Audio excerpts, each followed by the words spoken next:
Hey guys, I don't believe I was clear in the upcoming video on my strategy for how I plan on reducing my energy usage, so I just wanted to preface it. This is the newly installed differential controller, and how I plan on utilizing it so that I get the most bang for my buck every month and I'm not paying outrageous rates is I'm going to turn off the heating element, which is inside here and pulls off the grid. I'm turning it off at the little gray box. Now mine is broken, so I manually have to do it every day. I will be replacing this. There should be a video coming out in the next 2 to 3 weeks once I get a chance to do that. And when I turn this off, I'm solely relying on the solar power collector up on the roof. And so the water in the tank up on the roof, it's getting heated up by the sun throughout the day. So let's say between like 9 a.m. and 9 p.m., it's effectively heating that water. When that water gets to a certain temperature, this differential controller is going to start moving that water. And how it does that is it turns on the circulatory pump. It's going to start moving the water from the roof back into this tank and then out to the house from there. And it's going to maintain those internal temperatures of 130 degrees Fahrenheit, which is important because there's a bacteria that I am not going to try to pronounce, but it can grow in here if the water temp gets too low. And then at night, obviously when there's no sun out, I'm going to turn this back on. I have to manually move it back to on for now. But when you have one that's programmed, it'll automatically do it. So overnight for maybe that, another 12 hours, I'll be pulling off the grid, but I'm reducing my energy usage by about 12 hours a day. And that's gonna build up. So that is my strategy for how I plan on reducing my energy bill each month. And that's how I believe this is effectively used. I know some people like to turn this off at night and then only rely on solar power during the day. I don't think that's a wise move just because of the whole bacteria situation, but I don't know. So this is just my plan. And I just wanted to preface it because I don't think I was clear when I was replacing this. So yeah, I hope you enjoyed the video. And then keep in mind, I will be replacing this in the next 2 to 3 weeks, so another one will be coming out. And if you like it, make sure to like and subscribe, throw a comment in there, whatever. Okay, so in this video, I'm going to be changing this differential controller. Mine recently started malfunctioning, and what it would do is it'd turn on this pump intermittently. And I found out it was the toggle switch in here that when you touch it, it gets pretty sensitive and it clicks on and off. And I'll show you actually in a little bit. But the whole purpose of this, and I cover it in my other video, is it's measuring the temperature difference between the solar collector on the roof and the temperature in this water tank. And there's a toggle switch over here that activates this pump. And that toggle switch is just shorting out. And so when you touch it, it'll turn the pump on repeatedly. So I'm going to go ahead and open this up. I'm going to show you what it's doing. And then I'm going to replace it with this new one that I got from SunSource Energy, I believe is what it is. Can't remember it off the top of my head, but I'll make sure that I show a screenshot of the website where I got it from. This was about like 250 bucks. But what I'm hoping is that by replacing this, I'm going to save some energy costs because this is running all day, which this little gray box is supposed to turn off the water heater. I can't actually remember if I covered that in my other video, so if I didn't, I'll make sure to create a separate one for it. But during the day, the solar collector on the roof can provide me all the hot water I need. So with this being off, I'm solely relying on the water heating element, electrical pull, so or electrical draws from like the grid, right? Not from the solar power up on the roof. But yeah, let's get started. Okay, so let's see if we can look inside there. Yeah, I should. Oh, hold on. What am I doing to this thing? Give me a second. There's that rocker. I'm going to circle it on the video if you can't see it. But I'm going to show you what happens when I put my finger right on there. Like, I'm barely touching it. It is so sensitive and it's freaking out. And so that is going to short out my pump down here. I've never looked into replacing this yet, but I'd rather not have to if I don't need to. So we're going to replace this guy today, and we'll see how it goes. All right, I turned off the power at the circuit breaker. Nothing's going to it. Before I start touching wires, I am going to run a multimeter on it just to make sure. But that light right here would be on if it did have power. I'm going to go ahead and take this shell off, and we'll see what we're working with.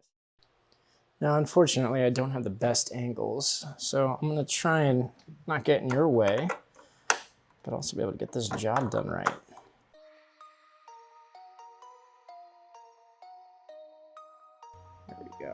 Looks like you could maybe use a hex socket if you didn't have a flathead option on there. All right, back to it. Let's get that second one.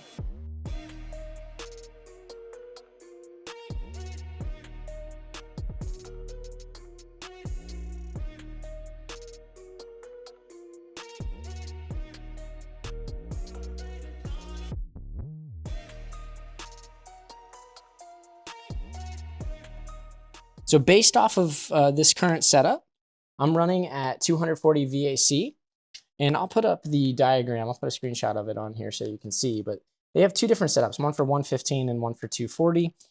Mine is 240. I am going to verify it with a multimeter, but this line right here is going straight to that circulation pump.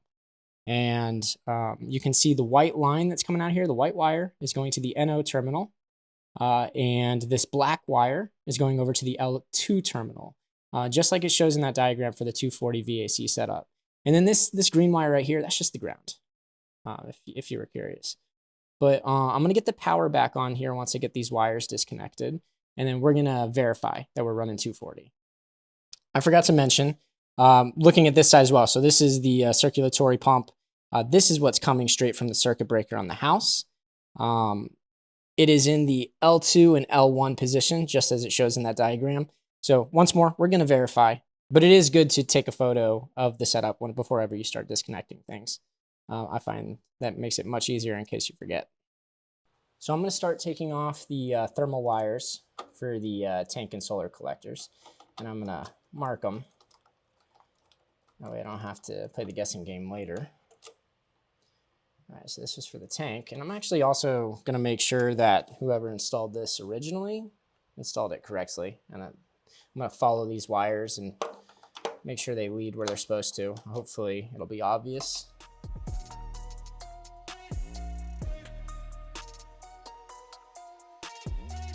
So now that I was able to trace where my wires are going to, might need to set this camera up in a different spot. I'm going to go ahead and mark the one with the tank, or the one that goes to the tank probe. I'm going to put just a little bit of electrical tape on that. Now, it was fairly simple to see where each was leading. I just had to follow the wire. So I don't think that's really that big of a deal, but I'm going to do it anyway. And let's go ahead and get the rest of this shit disconnected. Okay, I had to move that because I felt like I was covering the camera with my shoulder. And we're going to go ahead. I'm going to leave those grounds connected. I'm going to start disconnecting the circulatory pumps wires. And then I'll actually shoot these wires once they're all disconnected. And then I'll turn the power back on, make sure none of them are touching.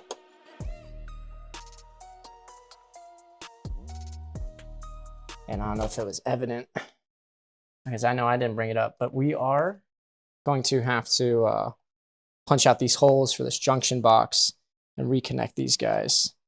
And I'm thinking I'm going to end up replacing that little gray box too. I think something's broken on mine.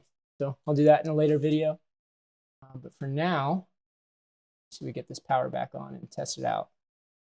Okay, so while I have these wires out, I'm actually going to test to make sure that the probes are working. Because if they're not, then changing this controller really doesn't benefit me. I'll have to end up changing the probes too. So these are 10,000K thermal wires. And what they're supposed to do is, as the temperature increases, the resistance that they measure or put out on the multimeter is supposed to decrease. They do have a table, and I should be able to find it and throw it on this video, maybe with a link as well. But right now, I'm testing the water heater, and it's coming out at 8.52. So I don't know how that relates, like what temperature it's saying it's reading. But I just want to make sure that the probes are working. So now I'm going to go ahead and check the probe that's on the roof and just also make sure that's working. If it's hanging out at 10K, even though it's like 80 degrees outside and it's been sunny all day, I'm going to be a little bit concerned. So let's check it out. Okay. Let's see what's up. 7.3. Awesome. Very cool.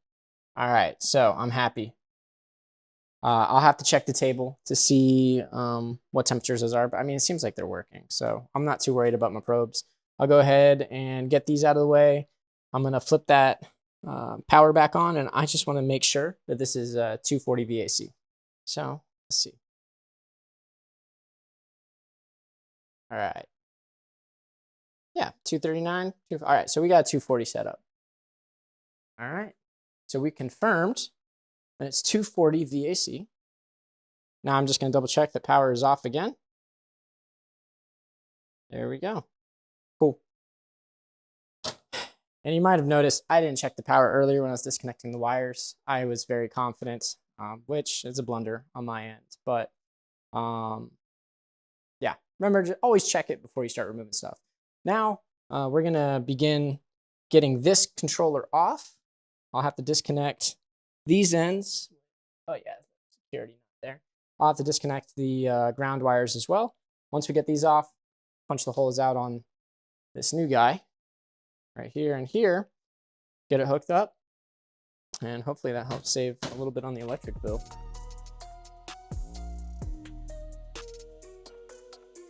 You know, okay, so I'm gonna talk a little bit while I do this work, but the reason why I actually do a lot of this work myself, it's not because I find it fun, though I do find it somewhat fulfilling. It just saves a lot of money.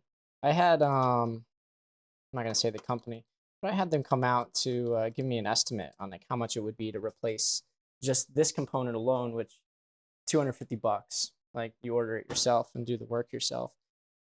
They quoted me at $2,000.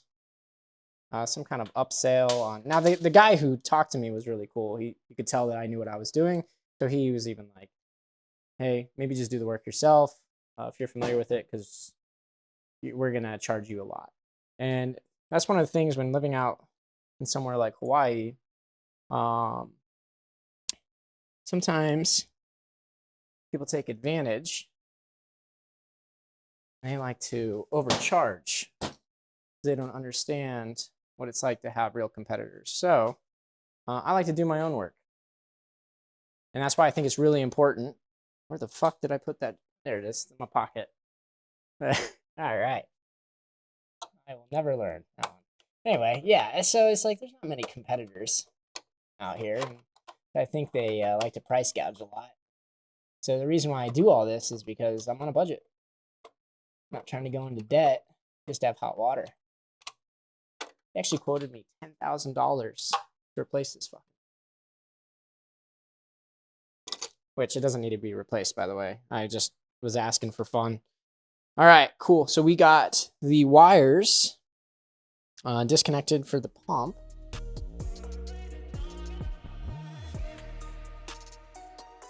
Now there's I forget what you call this. I'm going to remember it later when I'm not recording. Well, nut. We'll call it a wing nut. Exactly, probably actually what it is.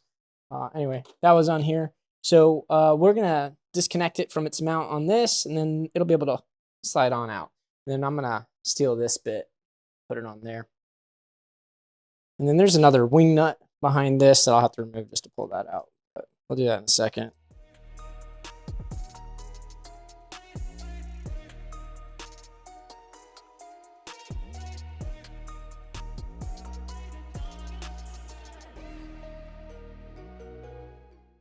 Take that out. Set that right there. And this is what the old controller looks like. So right here is what I was talking about earlier. I doubt I got it in video. But when I was touching this, that's when this light would freak out. And I don't know how to solder. And I definitely didn't want to just like replace this toggle switch. And I wouldn't have trusted my skills on that because I've never done it. So I figured buy a new one, R-square the whole thing, and we'll call it good. All right. Wow, that was smoking at one point. All in all, it doesn't feel like it's going to be a very long process. I think for the most part, the longest bit has been just explaining everything. I'm a bit of a talker, so I actually didn't even need to take that off. I'm going to put that back. All right. Go ahead and remove this cover.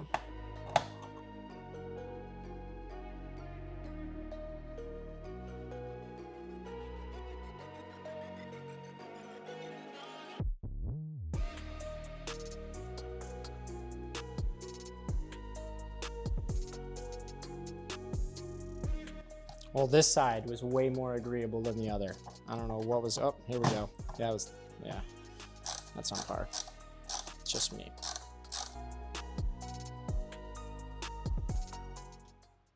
All right. All right, so this is the new one. So right here, I'm gonna go over these settings too. Let me see if I can get this. See it? So this is saying turning on when there's a differential of 16 degrees, and this is a high limit of 140. So I'm just gonna, I might actually just adjust that a hair. Let's go 130. 40's kind of hot. Leave it. Okay. Anyway, yeah, so this is saying it's going to turn on when there's a differential of 16 degrees, and this has a safety high limit of 140. That's when it's going to kick on that pump and start circulating everything. But yeah, this is the new setup. I already set it to auto, so that is going to go off of these settings. And what that'll do, whenever it reaches those, turns on the pump, and we rocking and rolling. Okay, let's get it set up. Now, I don't have a dedicated tool, so I'm just gonna do that. And be kind of careful. I don't want to like break anything in there, so it's like I'm not forcing it, you know. I'm just giving it a good tap. That's right. Yep.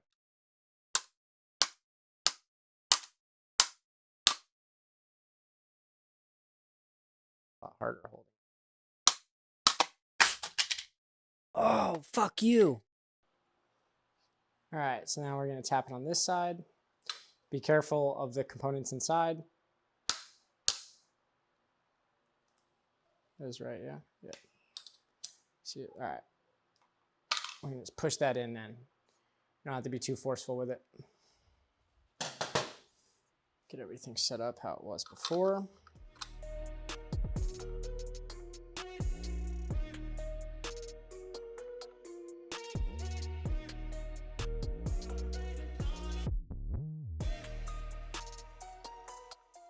Let's go ahead and install this. So I'm gonna put this first mounting screw.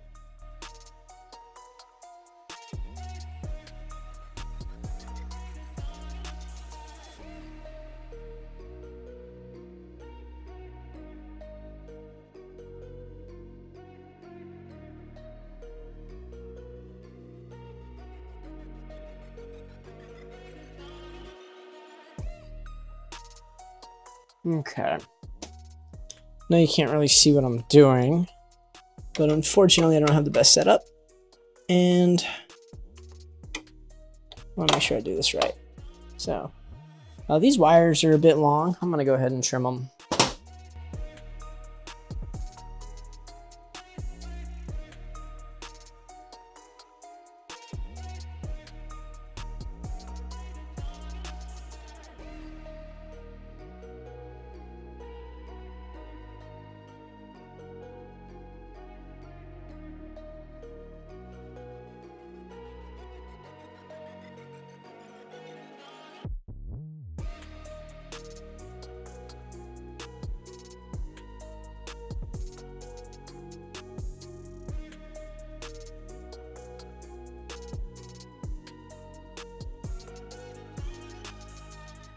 Okay, I rewired everything. It's all set up. I just need to get the thermal wires back on here. But I really took time to make sure these wires were all cleaned up. So before there was a lot of excess, and I ended out trimming off a few. I don't like when live wires hang too far outside of the terminal. So I just made sure everything fit where it needed to. I followed the diagram, made sure everything was back where it was intended to be. And we'll get those thermals set up, turn the power back on, and test it out.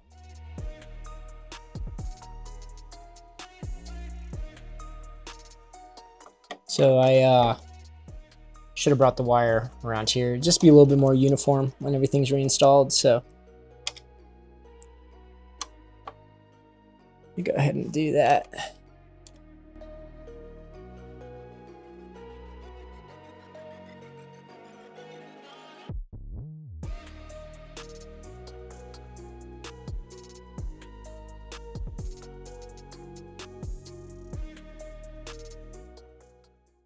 All right, we have everything hooked up.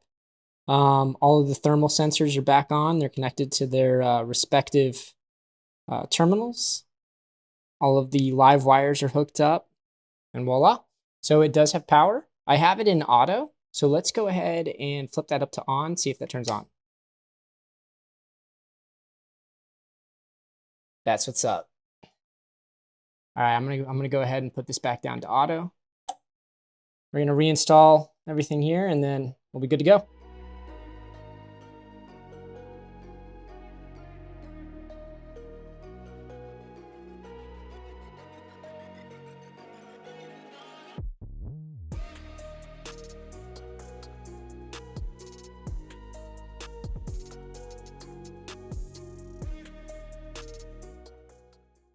All right, that is the finished product.